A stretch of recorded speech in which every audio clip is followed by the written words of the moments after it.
Hello नमस्कार दोस्तों, आपका मेरे इस यूट्यूब चैनल रियल फैक्ट्स पर एक बार फिर से स्वागत है। दोस्तों, जैसा कि आप सब जानते हैं कि मैं आपके लिए हमेशा नए टॉपिक पर वीडियो लेकर आता रहता हूं, जिससे कि आपके नॉलेज में इजाफा होता रहे।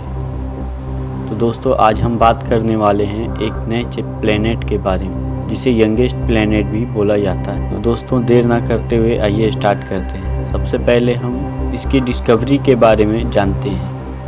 लंबे नाम वाला एक huge planet IRAS 04125+2902b real में सिर्फ एक यंगेस्ट प्लैनेट है, केवल 3 मिलियन वर्ष पुराना है। और क्योंकि ऐसे यंगेस्ट प्लैनेट आमतौर पर मलबे की ऑब्सक्यूरिंग डिस्क के अंदर छिपे होते हैं, इसलिए इस प्लैनेट को डिटेक्ट करने के लिए डोमिनेंट मेथड का यूज करके अब तक का खोजा गया सबसे यंगेस्ट प्लैनेट। अगर मैं इसको डिस्कवर करने वाले साइंटिस्ट के बारे में बात करना चाहूँ तो ये साइंटिस्ट टीम चैपल हिल में नॉर्थ कैरोलिना यूनिवर्सिटी के एस्ट्रोनॉमर्स मेडिसन जी बार्बर के नेतृत्व में एक साइंस टीम ने नवंबर 2024 में जर्नल नेचर में स्टडी रिपोर्ट पब्लिश किया कि एक कैन प्लैनेट एक ग्लड डिस्क के साथ 3 मिलियन वर्ष पुराने प्रोटोस्टार को पार कर रहा है। अगर इसके की फैक्ट्स के बारे में बात करें तो ये द मैसिव प्लैनेट, जो लाइकली अभी भी अपने फॉर्मेशन की गर्मी से चमक रहा है, टॉरस मॉलिक्यूलर क्लाउड में स्थित है, जो लगभग 430 प्रकाश वर्ष दूर सैकड़ों नवजात सितारों के साथ एक एक्टिव सेलर नर्सरी है।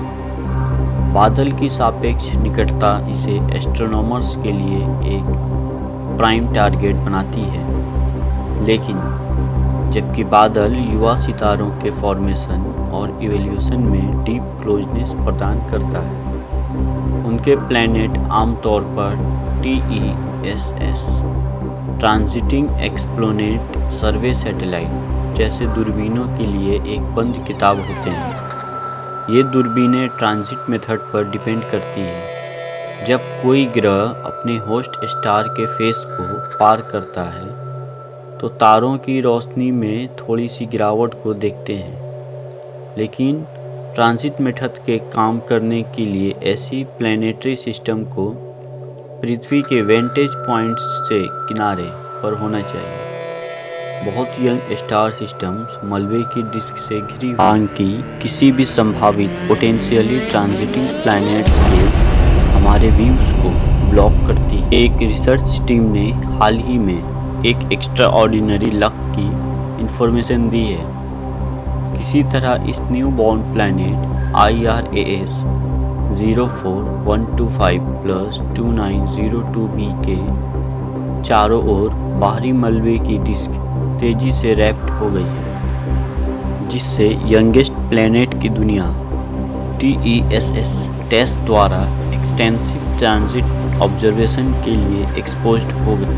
अगर हम बात करें इसके डिटेल्स के बारे में, ये रैपिड आउटर डिस्क एक ग्रेट कोइंसिडेंस है।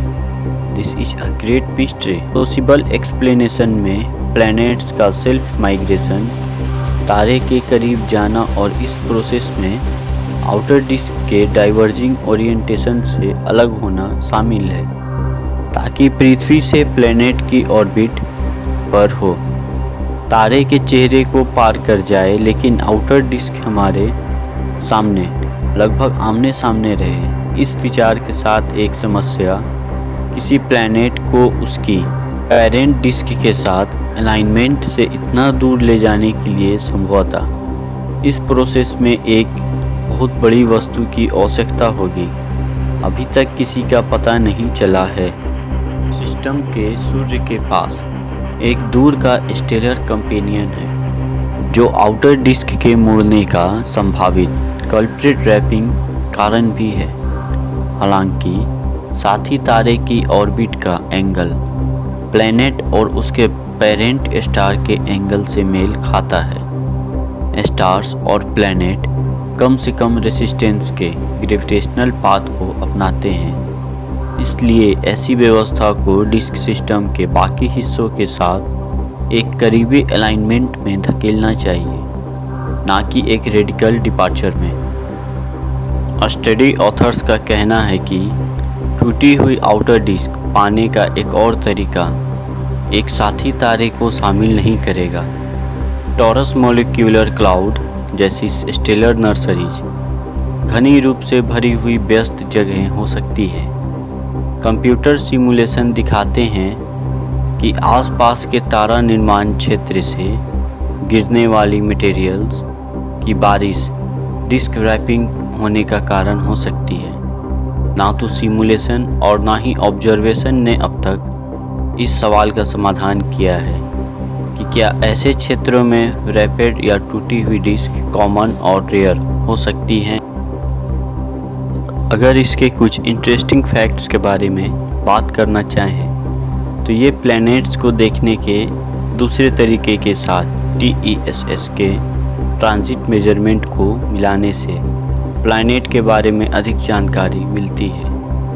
हम एक दूसरे अप्रोच को बोवेल मेथड कह सकते हैं। किसी प्लैनेट का ग्रेविटी उसके तारों को एक ओर फिर दूसरी ओर खींचता है, क्योंकि ऑर्बिटिंग प्लैनेट तारे के चारों ओर अपना रास्ता बनाता है और उस कंपन को तारे से आने वाले प्रकाश में होने वाले परिवर्तनों से पहचाना जा सकता है, जिसे पृथ्वी पर स्पेशलाइज्ड इंस्ट्रूमेंट्स द्वारा पकड़ा जाता है।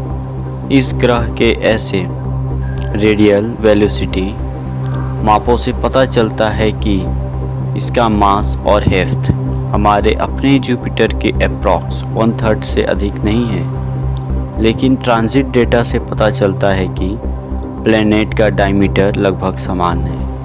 इसका मतलब है कि प्लैनेट का डेंसिटी कंपैरेटिवली रूप से कम है और संभवतः इसका एटमॉस्फेयर फुला हुआ है।